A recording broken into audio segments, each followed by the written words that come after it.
वैसा मुझे ये बताएं कि पीडीएम, ठीक है मैं मानती हूँ हर चीज़ अनप्रेसिडेंटेड हो रही है इस वक्त, जो मुल्क के हालात हैं, मुझे नहीं पता, मेरे ख्याल से मार्शल लॉ या फिर इमरजेंसी भी देखी परवेज़ मुशर्रफ साहब की, लेट परवेज़ मुशर्रफ साहब की, लेकिन ये हालात उस वक्त भी नहीं देखे। अब सवाल ये पैदा होता है कि कल जो एहतजाज होगा उससे आला अदलिया पे क्या मकसद क्या है?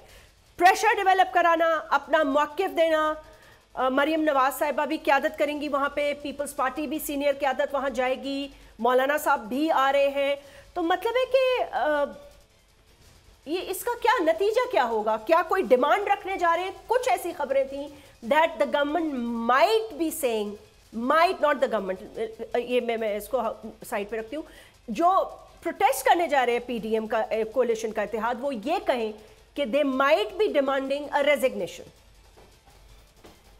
नहीं, पता नहीं, मैं इसके बारे में क्या सराही नहीं कर सकता, लेकिन जहाँ तक मॉरल अथॉरिटी जो आपने प्रेशर डालने की बात की है जी, प्रेशर उस इदारे पे डाला जाता है जो मॉरली और एथिकली बिहेव कर रहा हो। यहाँ बदकिस्मती का मामला नहीं है। यहाँ पर तो जुडिशरी हमारी और आला तरीन जुडिशरी बिहेव कर रही है, इसकी दुनिया में कोई मिसाल नहीं है कि आप एक करप्शन की इन्वेस्टिगेशन में इंटरफियर कर रहे हैं, एक मुलजिम को तहफ़्फ़ुज़ दे रहे हैं। ये किसने आपको इख्तियार दिया है? और सुओ मोटो इख्तियार है। ये बड़ी अजीब सी बात है, इसकी दुनिया में कोई प्रेसिडेंट नहीं है। आप क्या इन जजेस को भी ये ख्याल नहीं आया कि नायब अदालतों में क्या होता है? मैं नायब अदालतों में हफ्ते में 2 दफ़ा जाता हूँ, मैं वहाँ देखता हूँ लोग 15-15 साल से वहाँ पड़े हुए हैं। जब भी आप पे नायब का केस बनता है, आपकी पूरी ज़िंदगी मफलूज हो जाती है। आप कोई अकाउंट नहीं ऑपरेट कर सकते, आप कारोबार नहीं कर सकते, आप नौकरी नहीं कर सकते, आप कोई चीज़ खरीद नहीं सकते, बेच नहीं सकते, ये आपकी ज़िंदगी बन जाती है। 15-15 साल से लोग वहाँ पड़े हुए हैं। क्या इन जजेस को कभी ख्याल आया है कि इनका भी पता कर लें? जो उनकी बराह रास्त जिम्मेदारी है। अदालतें सबसे बड़ी जिम्मेदारी मुल्क के चीफ जस्टिस की ये होती है कि इंसाफ का निज़ाम चल रहा हो। क्या ये चल रहा है? मियाँ नवाज शरीफ के केस में सुप्रीम कोर्ट का जज, मॉनिटरिंग जज लगा हुआ था उस केस के लिए। कोई प्रेसिडेंट नहीं है पाकिस्तान की तारीख में।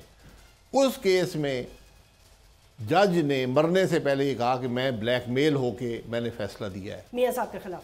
जी, उस जिस जज ने फैसला दिया वो क्या गया, मुझे ब्लैकमेल करके फैसला लिया गया कि नाअहल कर दे, और उस पर सुओ मोटो क्या कभी कान पे जूं भी नहीं देंगी। ये कौन सा इंसाफ है? ये अच्छा, एक यहाँ इंसाफ के 2 निज़ाम है। ठीक है, एक इमरान खान के लिए है, वो है उसको अपनी गाड़ी भेजकर मंगाया जाता है, उसको 3 कमरे का मकान दिया जाता है, 10 दोस्त से गुफ्तगू की जाती है, टेलीफोन दिए जाते हैं। ये एक है, और एक वो लोग हैं जो डेथ सेल में रहते हैं।